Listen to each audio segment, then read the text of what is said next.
அப்புறம் பாரு, ரெண்டாவது என்ன இருக்கு? உன் தகப்பன் புத்தியை கேள். அதுல என்ன போட்டிருக்கு?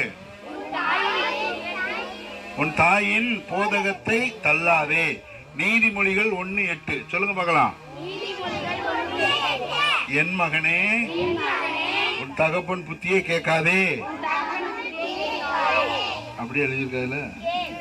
கேள், உன் தாயின் போதகத்தை தள்ளாதே. நீதிமொழிகள் 1:8.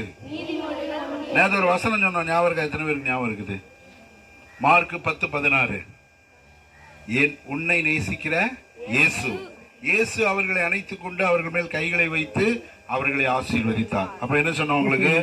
உலகத்துல யாருமே நம்மளை நேசிக்கலனாலும் இயேசு நம்மை நேசிக்கிறார். உலகத்துல யாரும் நம்மளை நேசிக்கலனா யார் நேசிக்கிறா?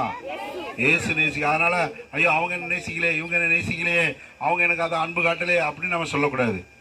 உலகத்துல நம்மை உண்மையாய் நேசிக்கிற ஒருவர் உண்டு.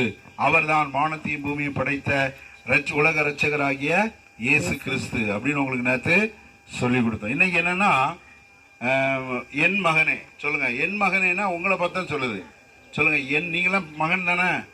மகன் மகள் அப்படித்தானே? நீ வந்து யாரு? மகள். நீ வந்து யாரு? மகன். அதனால 2 பேருக்கு தான். சொல்லுங்க, என் மகளே, என் மகனே, உன் தகப்பன் புத்தியை கேள், உன் தாயின் போதகத்தை தள்ளாதே. நீதிமொழிகள் 1:8. சூப்பர். இது என்ன சொல்ல? இது உங்களுக்கு என்ன புரியுது இதுல பார்க்கும்போது? சொல்லுங்க. என் மகனே, தம்பி வா, முன்னாடி